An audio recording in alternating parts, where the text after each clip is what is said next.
আগ্রহ, উৎসাহ, উদ্দীপনা, মন, মনন, মানসিকতা, আসার মতো সেহেত, তন্দুরুস্তি, সুস্থতা যিনি আমাদেরকে দান করেছেন, তার দরবারে শুকরিয়া আদায় করছি। সবাই পড়ি আলহামদুলিল্লাহ।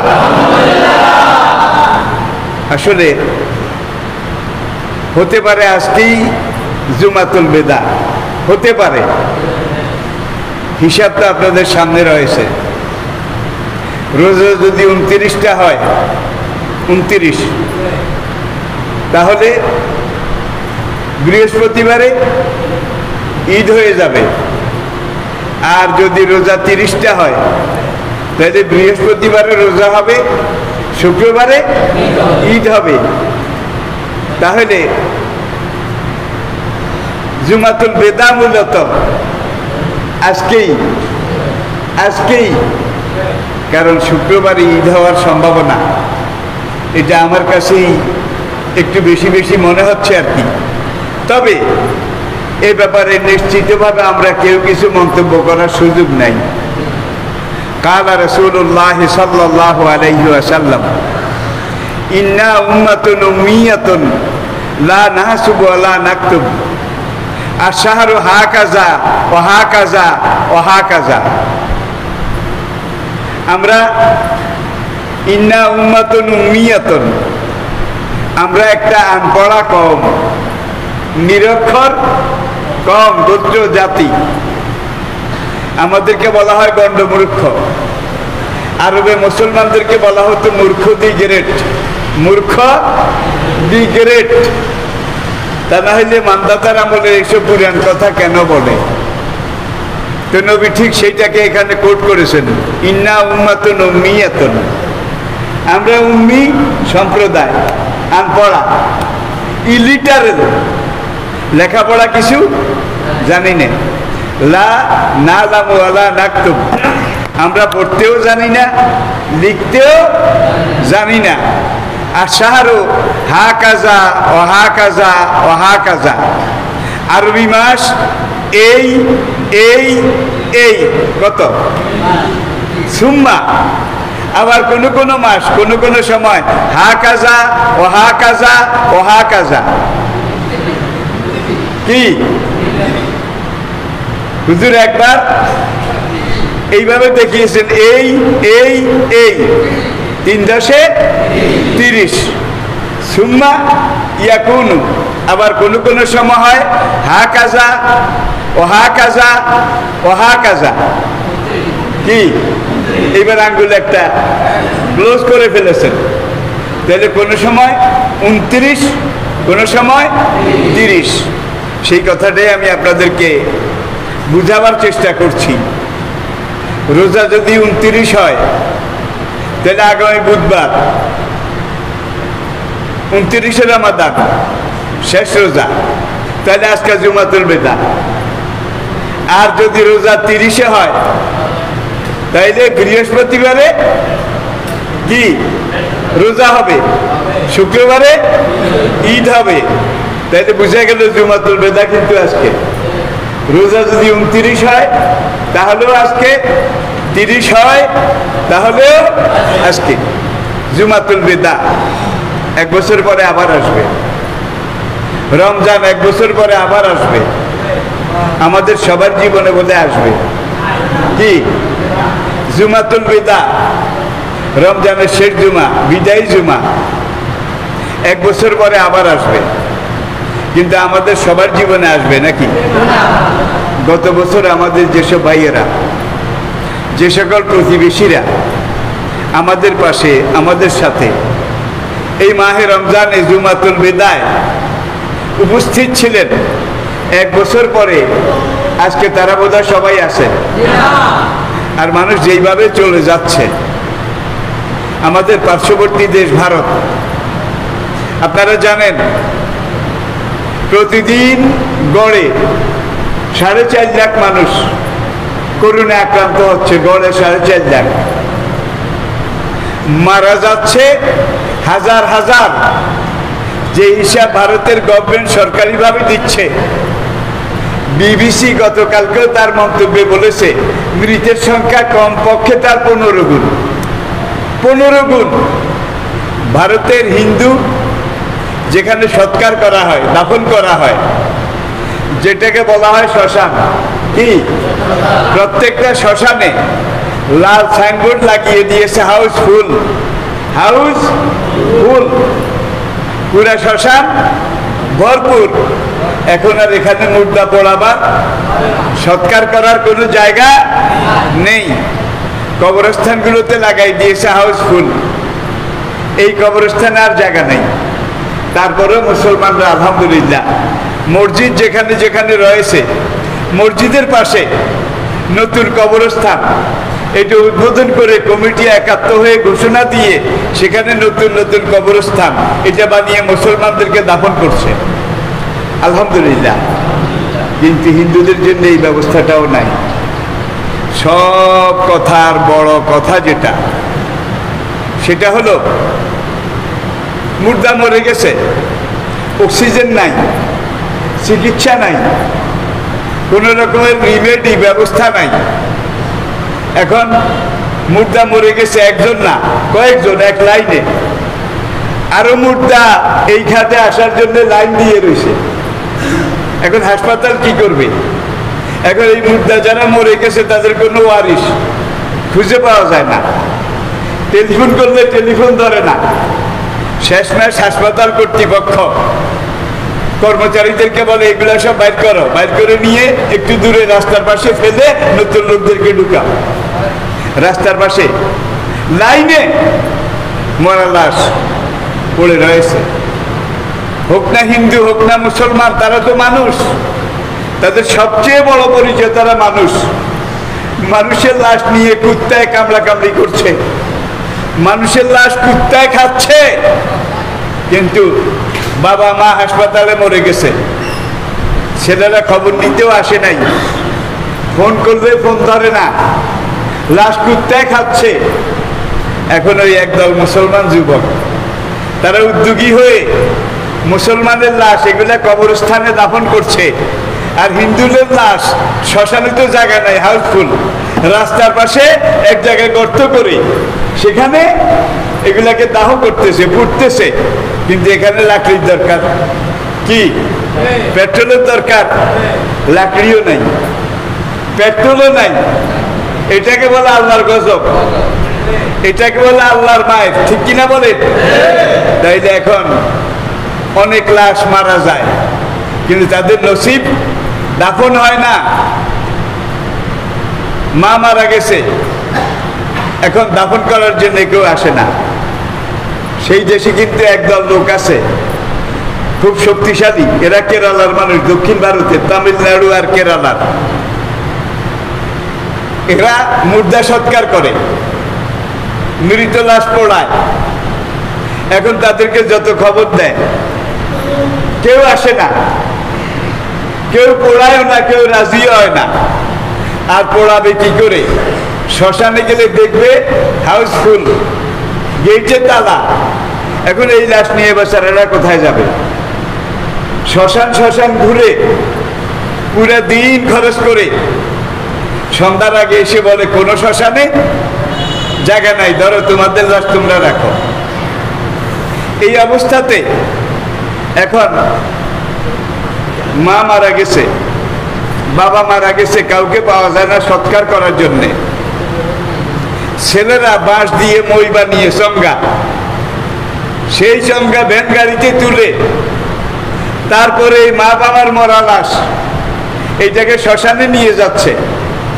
শ্মশানে নিয়ে যখন জায়গা পেল না, তারা আর কি করবো, অন্য লাশের সাথে কুত্তায় যেখানে খায় সেখানে রাস্তার পাশে রেখে চলে যাচ্ছে। আর মুসলমানরা আজকে সেখানে গিয়ে এই লাশগুলাকে অন্য জায়গায় নিয়ে পোড়াবার সৎকারের ব্যবস্থা করছে। আজ থেকে 1 বছর আগে এই ভারতে তারা মসজিদ ভেঙেছে, আপনারা জানেন। তারা মুসলমানদেরকে মসজিদে ঢুকতে দেয় নাই, মসজিদে আজান দিতে দেয় নাই। মুসলমান মসজিদ থেকে নামাজ পড়ে বের হয়েছে, রাস্তায় তাদেরকে গরুর মতো পিটাইছে। আর 1 বছর পরে আজকে ভারতের পুলিশ মেগাফোন মাইক মুখে লাগিয়ে লাগিয়ে মুসলমানদেরকে বলতেছে, মুসলমান ভাইয়েরা আপনারা আজান দেন, আপনারা মসজিদে যান, আপনারা সবাই নামাজ আদায় করেন, দেশের জন্য দোয়া করেন। দেখছেন আল্লাহ কাঁটা করে দিছে। 1 বছর আগে মসজিদে যাওয়া নিষেধ, আর 1 বছর পরে এখন মুসলমানদেরকে পুলিশের তেল মাঝে তেল, হ্যাঁ, তোষামত করে আপনারা মসজিদে যান, আপনারা নামাজ পড়েন। আবার দেখা যায় একদল যুবক যারা মুর্দা দাফন করে, দাহ করে, সৎকার করে, তারা মসজিদে যাওয়ার সুযোগ পায় নাই, এখন তারা রাস্তায় নামাজ পড়বে। পুলিশের ক্যাম্প আছে আশেপাশে, তারা যখন দেখলো এই মুসলমান যুবকগুলো নামাজ পড়বে, তারা তাদের ওই রুম খুলে সেখান থেকে বিছনার চাদর, সেখান থেকে কাপড় চোপড় এগুলো রাস্তায় বিছাই দিচ্ছে। চাদর যেখানে নেই তারা খবর কাগজ এনে বিছাই দিচ্ছে পুলিশেরা, আর অন্যান্য হিন্দুরা তাদেরকে সাহায্য করতেছে যে মুসলমান ভাইদেরকে নামাজ পড়ার সুযোগ করে দেন। তাহলে 1 বছর আগে যেই বৈরিতা ছিল, হিন্দু মুসলমানের যে বিরোধিতা ছিল, 1 বছর পরে যখন আল্লাহ এইভাবে ধরেছে, ধরার পরে এখন আর সেই বৈরিতা নাই। আর এর আগে আমরা বলেছিলাম, আপনারা অনেক ওলামায়ে কেরাম তাদের কাছে শুনেছেন যে কিয়ামতের আগে ইমাম মাহাদি আসলে পুরো দুনিয়াতে ইসলাম কায়েম হবে। আমরা আরো বলেছিলাম, আর 1 বছর আগে আমি খুতবায় যখন এখানে বলেছিলাম, মুসল্লি দিয়ে একজন বের হয়ে উত্তর কিনার দিই স্কুলে নিয়ে যায় আর কয় খতিব সাহেব এগুলো কইল কা? খতিব সাহেবের কথা কইছে কেমন? নাকি হাদিসের কথা, নাকি কোরআনের কথা? আল্লাহ নবী ইরশাদ করেছেন ইমাম মাহাদি আসার আগে ভারত কয়েক খণ্ডে, কয়েক দেশে ভাগ হবে, এক ভারত থাকবে না। আর ইমাম মাহাদি আসার পর ঈসা আলাইহিস সালাম আসবেন। দামেস্কের পূর্ব পাশে গৌতা, গায়ন ওয়াও তোয়া গৌতে, গৌতাতন, এই গৌতা কেন্দ্রীয় জামে মসজিদ, গৌতা শহর, এইটা হবে ইমাম মাহাদি আর ঈসা আলাইহিস সালামের জেনারেল হেডকোয়ার্টার, জেনারেল সেনা সদর, সেনা কেন্দ্রভূমি। সেখান থেকে একদল সৈন্য ভারতে পাঠাবে। ভারতের শাসকরা মুসলমানদের উপরে আবার জুলুম করবে, আবার নির্যাতন করবে, এই খবর সেখানে যাবে। যাওয়ার পরে সেখান থেকে একদল সৈন্য এসে ভারতের শাসকদেরকে লোহার শিকলে বেঁধে, ভারতের শাসকদেরকে লোহার শিকলে বেঁধে, ভারতের বাদশাদেরকে, রাজাদেরকে লোহার শিকলে বেঁধে গৌতা নিয়ে ইমাম মাহাদি আর ঈসা আলাইহিস সালামের আদালতে হাজির করবে। ভারতের বাদশাদেরকে, ভারতের রাজাদেরকে, এটাতে কি বোঝা যায়? কি যদি এক ভারত থাকতো তাইলে হুজুর বলতেন ভারতের বাদশাকে, ভারতের রাজাকে। হুজুর কি বলেছেন? বাদশাদেরকে, রাজাদেরকে। তাইলে বোঝা যায় 7 সিস্টার্স, যেটা আমাদের পূব দিকে, পূব উত্তর দিকে 7 সিস্টার্স, 7টা পার্বত্য রাজ্য, এগুলো তো অনেক আগে স্বাধীনতা ঘোষণা করেছে, এটা আপনারা জানেন। তারা ভারতের সাথে থাকতে রাজি নয়। আসাম এটাও যায়, তামিলনাড়ু, কেরালা, এটার অবস্থা বেশি ভালো নয়। উত্তর ভারতের অবস্থা বেশি ভালো নয়, দক্ষিণ ভারতের অবস্থাও বেশি ভালো নয়। তো আমি 1 বছর আগে এখানে বলেছিলাম ভারত টুকরা টুকরা হবে। ভারতের শাসকদেরকে শিকলে বেঁধে সেখানে নিয়ে যাওয়া হবে।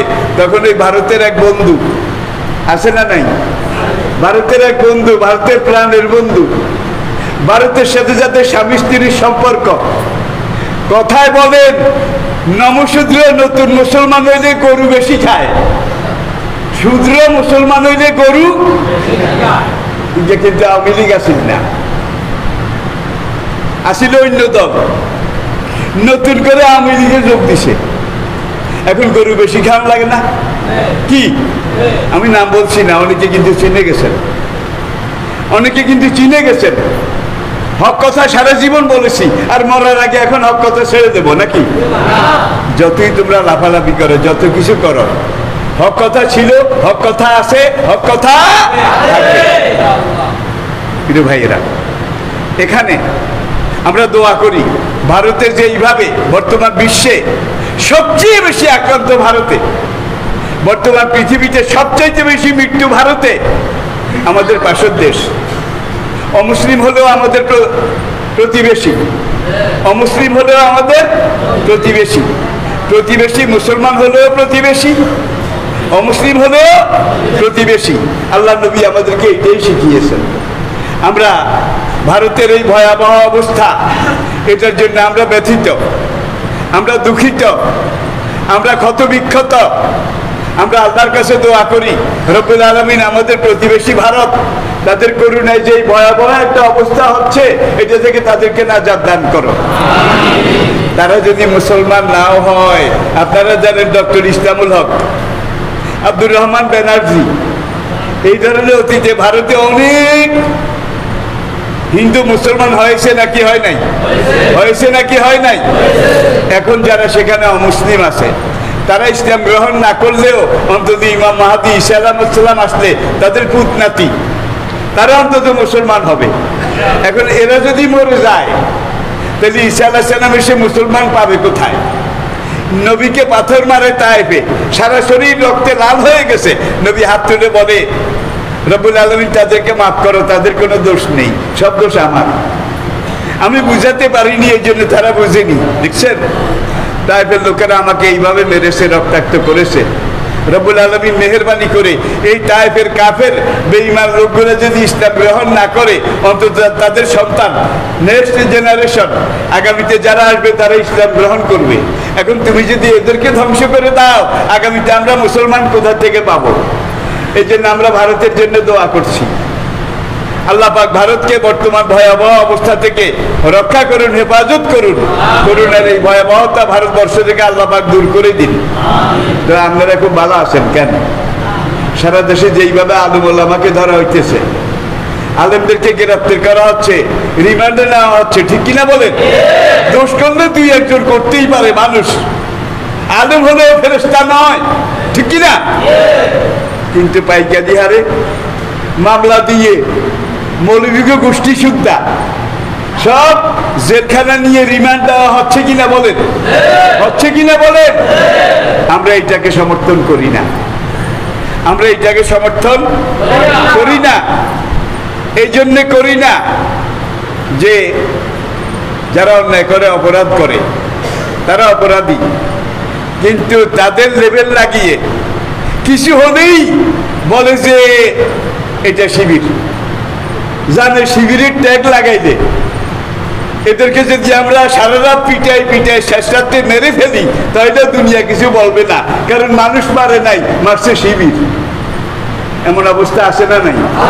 করে বলেন ভাই, এক জায়গায় চোর ধরা পড়ছে, এখন হই হই রই রই ধর ধর ধর ধর। এখন ছেলে একটা, আম্মু আমি একটু গিয়ে চোর দেখে আসি। এখন এই ছোট্ট বাচ্চা এটা গিয়ে দেখে যে চোরের সবাই মারে, চোরের সবাই কিনায় তুই চোর। এখন দর্দি মায়ের কাছে কয়, মা মা চোর টোর তো না, মানুষে না, চোর না, কি শিবির না, কি মানুষ নয়, কি শিবির, ঠিকই না বলেন? এমন একটা অবস্থা আছে নাকি নাই? জোরে বলে। কিন্তু আমি পরিষ্কার ভাবে বলেছি, 50 বছর চলে গেছে, শিবির তার এই দল মুরব্বী সংগঠন, তারা চেয়ারম্যান ছিল, এমপি ছিল, মন্ত্রী ছিল নাকি ছিল না? পুরা তারও 5 বছরের মন্ত্রী ছিল, মিনিস্টার ছিল। দুদক 2009 সকল মন্ত্রী, সকল নেতা নেত্রীর বিরুদ্ধে মোকদ্দমা দায়ের করলো। জামাতের 2 জন মন্ত্রী ছিল, নাম বলবো না, নাম আপনারা জানেন। সাংবাদিকেরা গিয়ে দুদকের চেয়ারম্যানকে ধরলো, সব মন্ত্রীর বিরুদ্ধে মামলা করলেন। এই 2 জন মন্ত্রীর বিরুদ্ধে একটা মামলাও করলেন না। এই 2 জন মন্ত্রী আপনার কি আত্মীয় হয়? দেখছেন কি সম্পর্ক আপনার? তখন দুদকের চেয়ারম্যানের সাথেও কথা বলা যাইতো, এখন কিন্তু বলা যায় না। প্রধান নির্বাচন কমিশন, তার কাজেও সাংবাদিকেরা নকশা দিতে পারতো, লোকমা দিতে পারতো, এখন কিন্তু পারে না। সবাই ধরা ছোঁয়ার উপরে, বাইরে চলে গেছে, ঠিক কিনা বলেন? তখন দুদক চেয়ারম্যান বলেছিল, অন দ্য রেকর্ড, আপনারা পত্রপত্রিকা দেখুন, ম্যাগাজিন দেখুন। তখন দুদকের চেয়ারম্যান বলেছিল, আমরা অনুবীক্ষণ যন্ত্র দিয়ে দেখেছি, মাত্র 2 জন বাংলাদেশের ইতিহাসে মন্ত্রী পেয়েছি। এই 2 জন মন্ত্রী 5 বছর মন্ত্রী ছিল, কোনো টাকা পয়সা আত্মসাৎ টাকা পয়সা মারা, টাকা পয়সা রাজকীয় ফান্ড থেকে নেওয়া তো দূরের কথা, একটা পয়সা অনিয়ম অনিয়ম এটা পর্যন্ত আমরা এই দুইজন মন্ত্রীর কাজে 5 বছরে পাই নাই। দুধার চেয়ারম্যান বলেছিল এই দুইজন ওই মন্ত্রী যারা বাসা থেকে সকালে টিফিন ক্যারিয়ারে করে ভাত নিয়ে আসে, সরকারি ভাত খায় না, দুপুরে টিফিন ক্যারিয়ারের ভাত খায়, ঠিক কিনা বলেন? আচ্ছা, সবগুলা মন্ত্রী যদি 50 বছরের এরকম হইতো, তাহলে মরহুম শেখ মুজিব সাহেব বলেছেন সোনার বাংলা গড়বে। সোনার বাংলা করতে হলে সোনার মানুষ দরকার, কিনা বলেন? তাহলে সোনার মানুষ আসমান থেকে আসবে। সোনার মানুষ তৈরি করা একটা কারখানা আছে এই দেশে, কারখানাটা আপনারা খুঁজে নেন। যেখানে মানুষ চুরি করে না, বাটপারি করে না, 2 নম্বরই করে না, 50 বছরে আপনি ইতিহাসে দেখাইতে পারবেন না ধর্ষণে একটা কর্মী ধরা পড়েছে। পাল্টে দেখান না, সিরিয়াল ধর্ষণে ধরা পড়েছে, রিলি পাত্রের সাথে ধরা পড়েছে, এই কাজে ওই কাজে ধরা পড়েছে, এরকম আছে? তাহলে বোঝা যায় যতই খারাপ হোক ভালো আছে নাকি নাই। আর এই ভালো যতক্ষণ থাকবে, একটা হাদিস কি বলবো বলবো কালা রাসূলুল্লাহ সাল্লাল্লাহু আলাইহি ওয়াসাল্লাম লা তাকুমু সাআহ হাত্তা ইয়াকুনা ফিল আরদি আল্লাহ আল্লাহ। ওই পর্যন্ত কিয়ামত হবে না, ওই পর্যন্ত ইসরাফিল আলাইহিস সালাম সিংহা ফুৎকার দেবে না, যেই পর্যন্ত আল্লাহর জমিনে আল্লাহ আল্লাহ শেষ সাথে আল্লাহ আল্লাহ বলার মতো একজন বান্দা জীবিত থাকবে। তাহলে আমরা এমন লোক দেখি আমাদের এখানে দিনের বেলা যারা দিন কায়েমের ময়দানে দৌড়ে বেড়াচ্ছে, দিনের দাওয়াত দিচ্ছে, দিন প্রতিষ্ঠা একামতে দিনের কাজ করছে, আর রাতের বেলায় নামাজের মুসল্লায় তারা। আবার অনেক হুজুর আছে, শায়েখ আছে, পীর আছে, জামা দেখলে আপনি টুপি একটা এদুরুস, টুপির উপরে আবার রুমাল, এরপরে স্টেজে বসে বলে অমুক দল সন্ত্রাসী, অমুক দল এই, তমুক দল হেই, সেই দলের সন্ত্রাসীরা আমাকে 89 বার জবা করছে, তারা 89 জবা করছে, বা একজন মানুষের 89 বার জবা কেমনে করে? এরকম কথা কোন একজন পীর, কোন একজন শেখ বলছেন নাকি বলেন নাই? বলছেন নাকি বলে নাই? আপনারা নেট ইন্টারনেট খুঁজেন। আবার একজন বুজুর্গ বলেছে যে শিবিরের ছেলেরা এই পর্যন্ত আমাকে চাইনিজ কুড়াল দিয়ে 47টা কোপ দিছে, চাইনিজ কুড়ালের কোপ আরো 47 কোপ, যার আওতায় পড়ে না, অথচ চাইনিজ কুড়ালের কোপ একটা, এর বেশি কিন্তু লাগে না, ঠিক কিনা বলে? আলেম নামে এরকম বে আলেম দেশে আসে না নাই? জোরে বলেন, আসে না নাই? ভাই এগুলো আমার আলোচনার বিষয় নয়। তা আপনাদের তো চোখ আছে, আপনারা পদ্মার বাজারে গেলে কলা কিনবেন, ঠিক কিনা? ইফতারের জন্য কলা। এখন যেই দোকানদার বলে আমার দোকানের কলা ফ্রেশ, আমার দোকানের কলা ভালো, আর সব কলা পচা, আর সব কলা কালা, সব কলা দাগি, তাহলে বোঝা যায় তার কলার মধ্যে কি।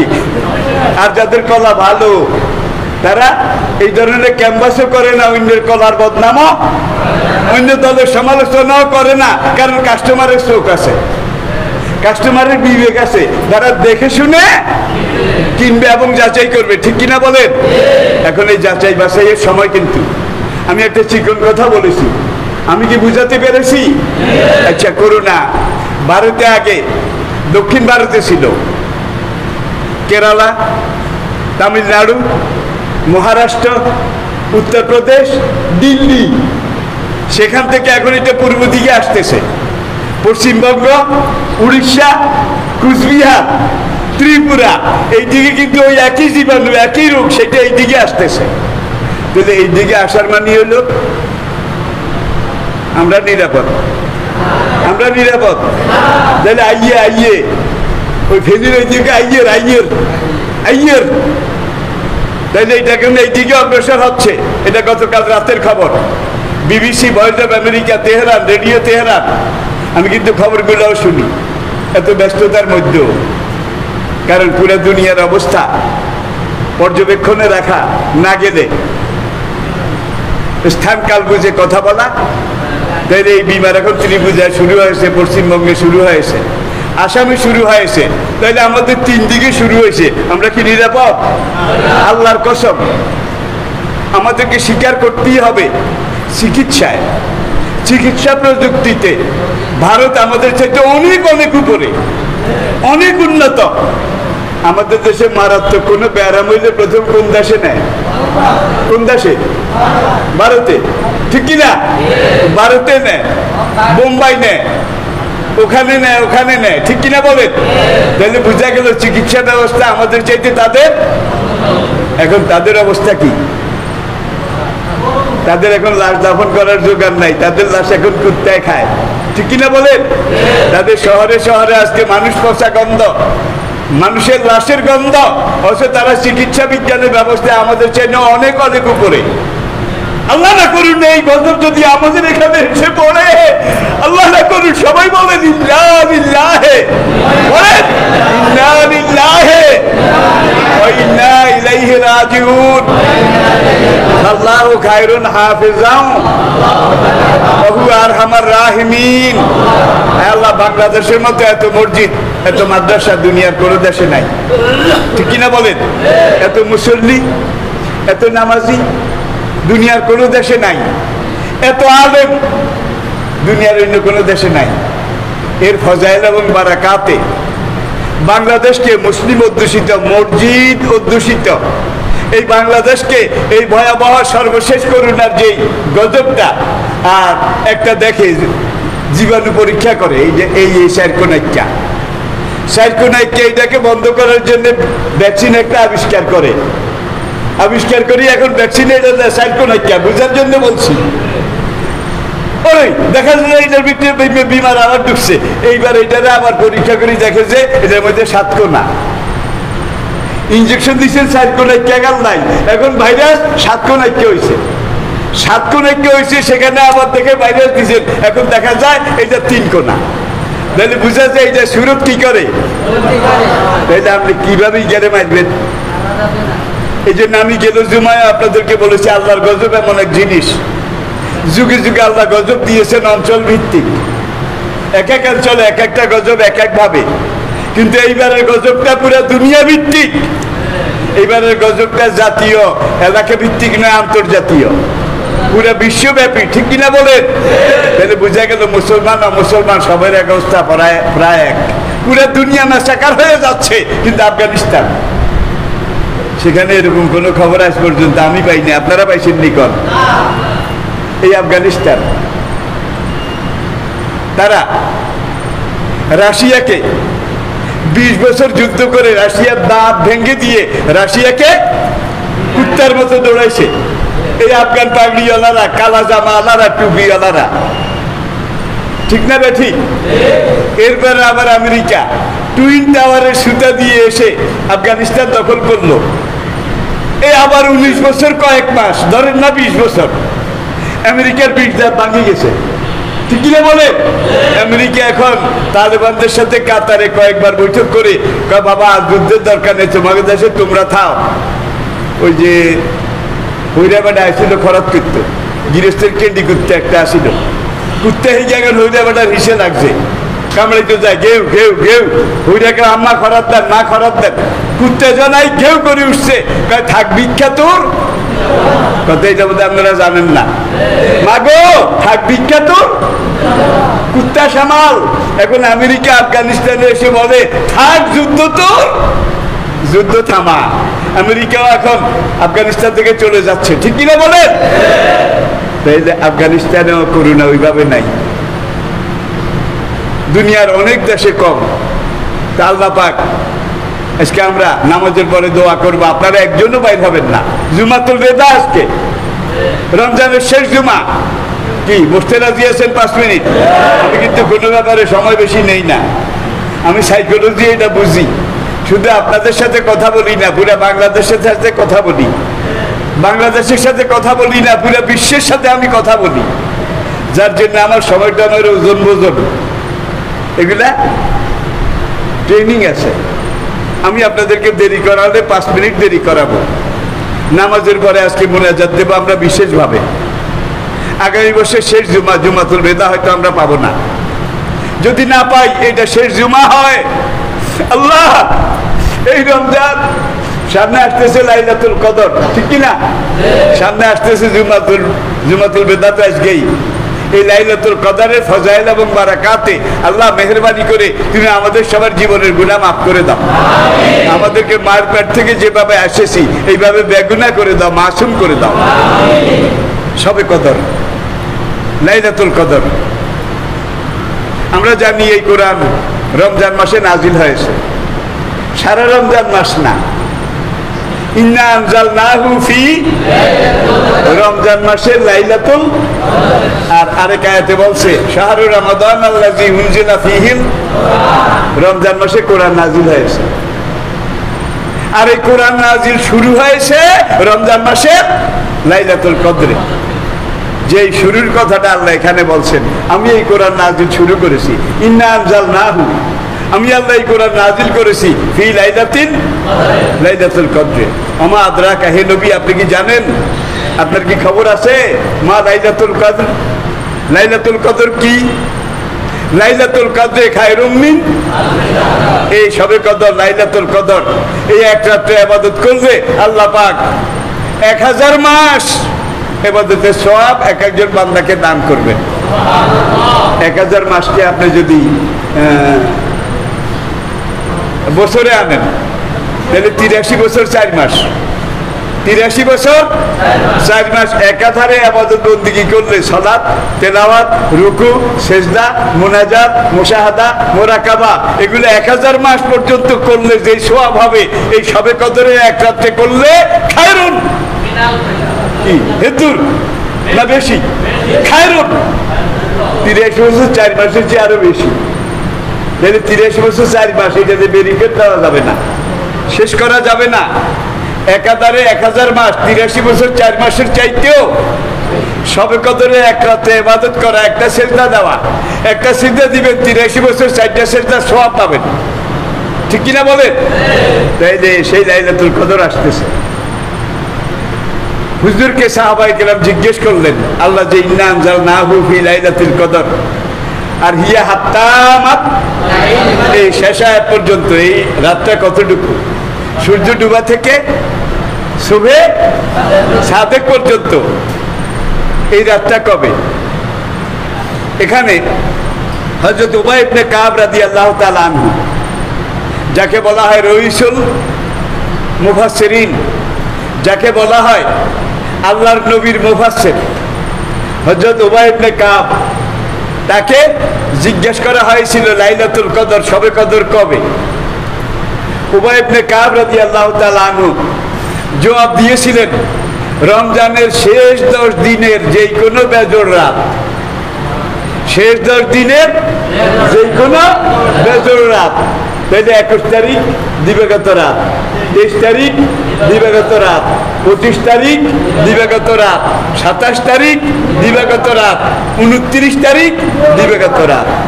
আমি আবার বলছি, রমজানের শেষ দশকের যে কোনো বেজোড় রাত, এটা লাইলাতুল কদর, ঠিক কিনা বলেন? আম্মা জান আয়েশা রাদিয়াল্লাহু তাআলা আনহা, তার থেকে আরেকটা হাদিস রওয়ায়াত করা হয়েছে। আম্মা জান আয়েশা রাদিয়াল্লাহু তাআলা আনহা তিনি বয়ান করেছেন, আল্লাহ নবীর কাছে আমি জিজ্ঞাসা করেছি, জানতে চেয়েছি। যখন নবীর কাছে জানতে চাওয়া হয়েছে লাইলাতুল কদর কবে, নবীজি বলেছিলেন রমজানের শেষ দশকের যে কোনো বেজোড় রাত। তাইলে মিলে গেল, এই দুইটা মিলে গেল। বুখারী মুসলিম মুত্তাফাকুন আলাইহি। আরেকটা হাদিস তিরমিজি, সুনান আবু দাউদ, ইবনে মাজাহ, নাসাই, রাওয়ায়াত আহমদ। এখানে হাদিসটা আল্লাহ নবী ইরশাদ করেছেন, শবে কদর বা লাইলাতুল কদর এটা রমজানের 27 তারিখ রাত, মানে 26 তারিখ আরবি ক্যালেন্ডারের রাত আগে আসে। আজকে সূর্য ডুবে যাবে মানে আগামীকাল শুরু, আজকে সূর্য ডুবা মানে আগামীকাল শুরু, আর আগামীকাল সূর্য ডুবা মানে এই একদিন শেষ, এই একদিন আরেকদিন নতুন দিন শুরু হবে। তাহলে আমি বুঝাতে পেরেছি কিনা বলেন? তাহলে আসেন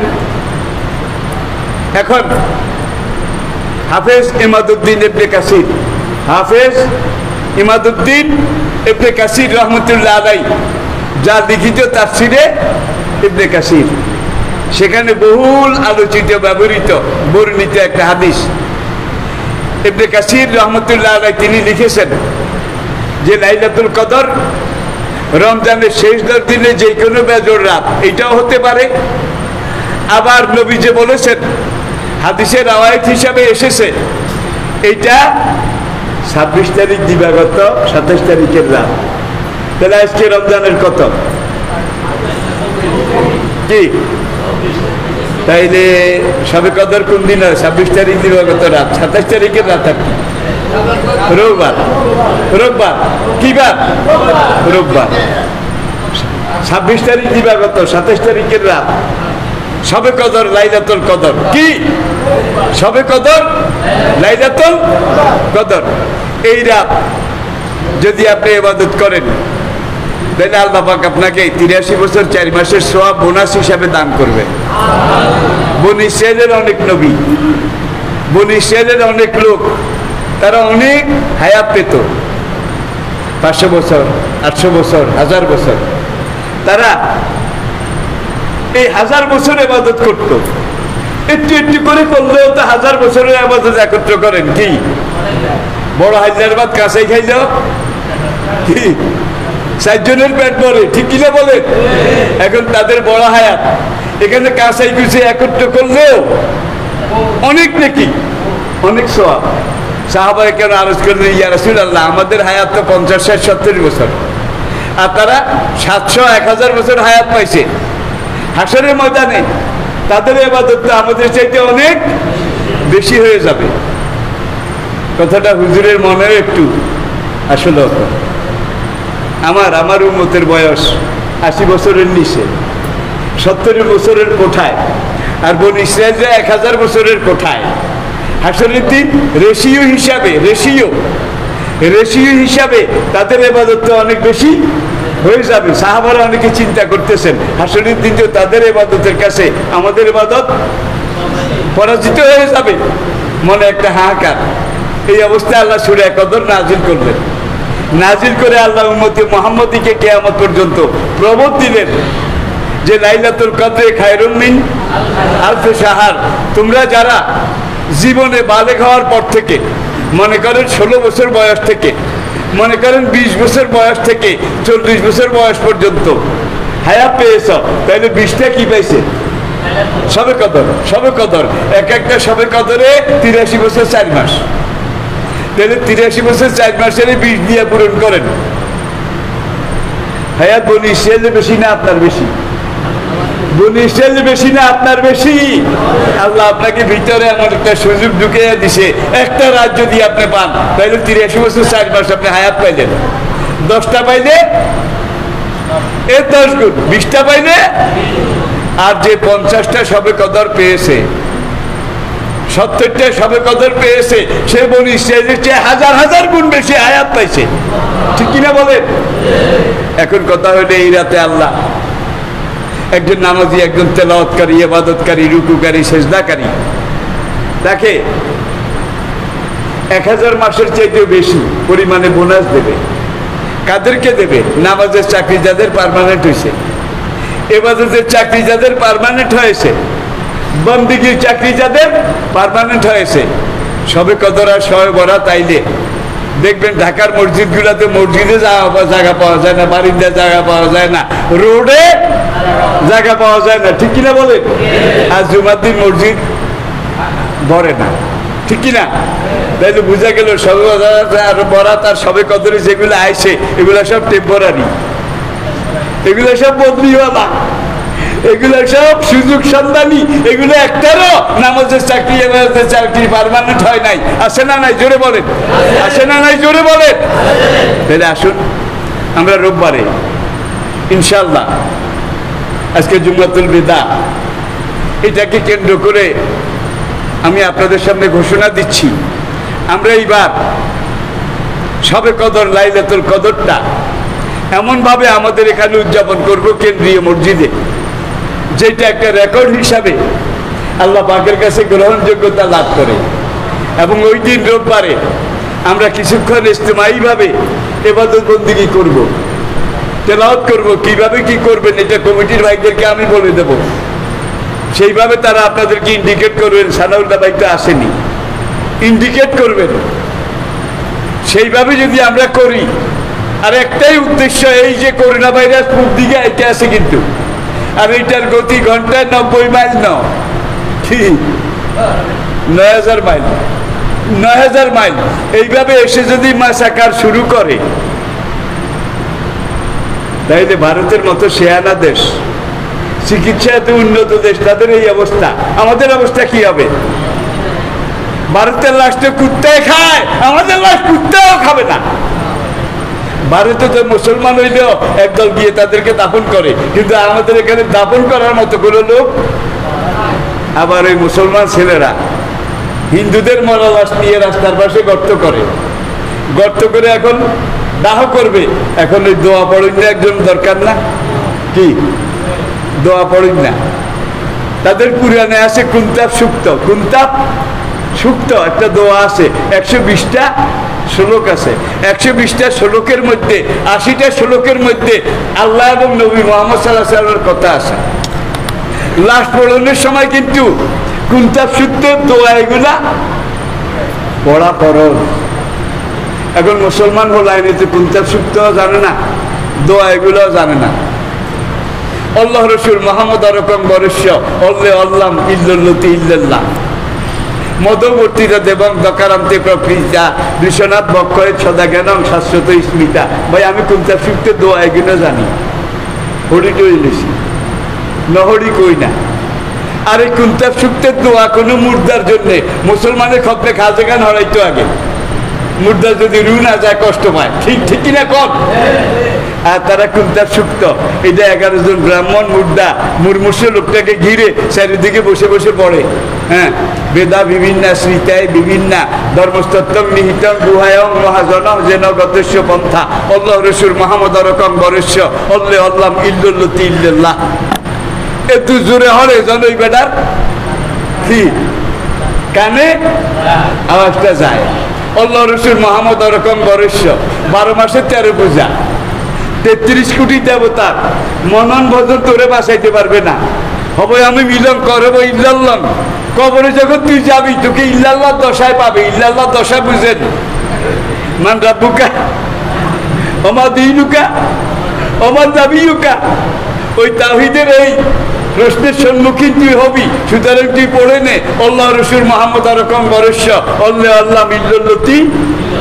এইটা হড়াই টড়াই, এটারে কয় বৈতরণী। হিন্দু মরণের আগে যখন 2-4 বার মুসা যায়, তখন তারা ঘরের থেকে ধরাধরি করে বাইর করে তুলসী গাছের তলায় নেয়। দেখেন না বোধ হয় বুড়ারা কেউ কথা কয় না, ছেলে বলাইন কেউ দেখতো না, তুলসী গাছ তলে নেয়। সেখানে নিয়ে আম গাছের তক্তার উপরে শোয়াইয়া 7 কলস কুসুম গরম পানি তার গায়ে ঢালে, 7 কলস ঢেলে টেলে তারপরে গোসল করে তারে ঘরে নেয়। ঘরে নিয়ে ব্রাহ্মণরা তার কানের কাছে যেই দোয়াটা পড়ে, সেই দোয়াটা হইল হবে আমি মিলন করবো ইল্লাল্লাহ আল্লাহ রসুল মুহাম্মদ রকম বরস্য আল্লাহ আল্লাহ ইল্লাল্লাতি ইল্লাল্লাহ। এতদিন ধরে আসল কথা কই না, আসল কথা কইলে আমি ব্রাহ্মণের হালুয়া উঠি, এগুলো লাডু উঠবো। 12 মাসের 13 পূজা, 33 কোটি দেবতার মনন ভজন পূজা পার্বণ তোকে বাঁচাইতে পারবে না। অনন্ত পারলৌকিক জীবনে তুই যদি বাঁচতে চাস, তাহলে তুই পড়ে নে, শুনে নে আল্লাহ রসুল মুহাম্মদ রকম বরস্য আল্লাহ আল্লাহ ইল্লাল্লাতি ইল্লাল্লাহ। এটা হলো শেষ দোয়া। সেখানে গেলে তোকে ইল্লাল্লাহ দশায় পাবে। তো বৈতরণীর পরে কোনো হিন্দু যদি বাঁচে, এটারে কিন্তু আর ঘরে উঠে না, এটারে আর ঘরে নেয় না। রায়টে যদি কোনো হিন্দু ঠেলা খাই মুসলমান হয়, এটারে মহাত্মা গান্ধী এসে গোবর খাওয়াই, আবার হিন্দু করছে, ঠিক কিনা বলে। আর বৈতরণীর কোন হিন্দু যদি একবার এই ব্রাহ্মণের বৈতরণীর মন্ত্র শুনে, বাবা আমি মিলন কবরে ইল্লাল্লাহ আল্লাহ রসুল মুহাম্মদ রকম বরস্য আল্লাহ আল্লাহ ইল্লাল্লাতি ইল্লাল্লাহ, এটা যে মরার আগে একবার শুনছে, তার দুনিয়ার গরু সবগুলার গোবর খাওয়াই দাও, আর হিন্দু বানানো যাবে না, সে জন্মের মুসলমান হয়ে গেছে। তাহলে মরার আগে এই বৈতরণী এটা করানো হয়। প্রিয় ভাইয়ের, আমি বলছি এই জন্যে চিকিৎসা বিজ্ঞানে আর চিকিৎসা ব্যবস্থায় আমরা এখনো ভারতের হিসাবে নাবালক। নাবালক, স্বীকার করতেই হবে। কোনো কোনো ব্যাপারে আমরা ভারতের চাইতে এগিয়ে আসি। 2 সপ্তাহ আগে ভারতের পররাষ্ট্রমন্ত্রী বলেছে বাংলাদেশের মানুষ খানা পায় না, তারা উপবাস থাকে, এই জন্য তারা ভারতে এসে ঢুকে।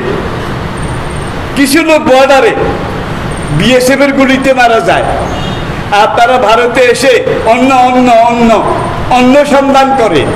তখন আমাদের পররাষ্ট্রমন্ত্রী কথা একটা কইছে, বাবার বেটায় জীবনে কয় না, এইবার কইছে। ভারতের পররাষ্ট্রমন্ত্রীকে লক্ষ্য করে বলেছে যে ভারতের অবস্থার যে আমাদের অবস্থা অনেক ভালো, অনেক উপরে। খাইতে আমরা স্বয়ং সম্পূর্ণ, শাকসবজিতে আমরা স্বয়ং সম্পূর্ণ, ঠিক কিনা বলেন? আমরা অনেক ব্যাপারে আপনাদের চাইতে উপরে। ভারতের পররাষ্ট্রমন্ত্রীকে আমিও বলছি, ভারতের 90% মানুষ এখনো গাছের গোড়ায়, আর মাঠের মধ্যে বালু হারায়, বালুর মধ্যে আগে। আর বাংলাদেশে 100 জনে 100 জন খরচ করে, হেতেও কিন্তু পাকা, ওই যে রিঙ্গেলের টিনে আগে, ঠিক কিনা বলেন? 100 জন মানুষ পাকালের টিনে পায়খানা করে। আর ভারতের এখন 90% মানুষ গাছের গোড়ায় বাগানের ভিতরে সংক্ষেত পায়খানা করে। তাহলে বোঝা গেল ভারতের চাইতে আমরা অনেক দিকে এগিয়ে আসি, স্বয়ং সম্পূর্ণ আসি। কিন্তু চিকিৎসার দিকে আমরা ভারতের চাইতে অনেক পিছিয়ে আছি, যার জন্য আমাদের এই যে ক্যান্সারের রোগী বলেন, এই রোগী সেই রোগী সব বোম্বে লই গেছে, মাদ্রাজ লই গেছে, এরকম কথা আসেনি? আছে তো? তাইলে এই চিকিৎসা এত এক্সপার্ট, আমাদের চাইতে এত বহুগুণ উপরে। ভারতের এই দশা, এই অবস্থা, সেখানে লাশ কুত্তায় খায়। আর এই ধরনের মারাত্মক যদি আমাদের উপরে আল্লাহর গজব ঝাঁপিয়ে পড়ে, তাইলে আমাদের দেশে মানুষের লাশ কুত্তাও খাবে না। আল্লাহ পাক আমাদেরকে পানা দান করুন। হাসবুনাল্লাহু ওয়া নি'মাল ওয়াকিল, নি'মাল মাওলা ওয়া নি'মান নাসির, আল্লাহু খায়রুন হাফিজাও ওয়া হুয়া আরহামার রাহিমিন। নামাজের পরে আমরা একটু দোয়া করবো, ঠিক কিনা বলেন? আবার আঙ্গের মধ্যে আর কিছু নতুন গজাইছে, কে আবার আত্মনি মোনাজাত করলে সুন্ডিয়া করে যায়। সুন্ডিয়া খরণ বুঝেননিও, আগের কালের বুড়া বইয়ের কথা। এই ধরনের কথা মার্কেটে আসে না নাই? জোরে কোন আসে না নাই? তাহলে একদল ওহাবি আগেও আসিল, অন নাই, আসে নাকি নাই? পুরান চাল ভাতে পারে, বাপ দাদা যেইভাবে করিয়ে আসে আমরা সেইভাবে করে যাব। ফকির সাহেবের নাম তো শুনছেন, অনেকে দেখছেন, দোলাকান্দির মাওলানা নুরুল আমিন সাহেব, অনেকে দেখছেন লামচুরির মাওলানা ওজিউল্লাহ সাহেব, কাশিমনগরের মাওলানা নজিবুল্লাহ সাহেব। কিও ইনারা কিন্তু আমাদের দেশের, আমাদের বাপ দাদার আমলে ইসলামের জাহাজ ছিলেন এক একজন, ঠিক কিনা বলেন? আজকে যে নতুন নতুন কথা যেদিন বার হয়েছে, সেদিনে দেয়া যায় এতেনরা ব্যাকের আগে জাহান্নামে যাইব, এতেনরা বেদাত করছে, আর এতারা দাঁত করে, এতেনরা বেদাত করছে, এতারা দাঁত করে। এই ধরনের কথা আপনারা পাতে নিবেন, পাতে নিবেন, গ্রহণ করবেন। কথায় বলে পুরাণ চাউন, পুরাণ চাউন। হ্যাঁ, আজকের আলেমরা যে দুরজনের আলেম, আজ থেকে 500 বছর আগের আলেম এর চেয়ে নরমা ছিলেন নাকি? কেরম শক্ত?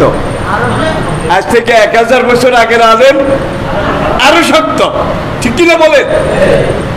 আগের আলেমরা যেসব সিদ্ধান্ত দিয়ে গেছে, আমরা তো এগুলোর উপরে আসি। আল্লাহ পাক আমাদেরকে বুঝার তৌফিক দান করুন। আসসালামু আলাইকুম ওয়া রাহমাতুল্লাহি ওয়া বারাকাতুহু।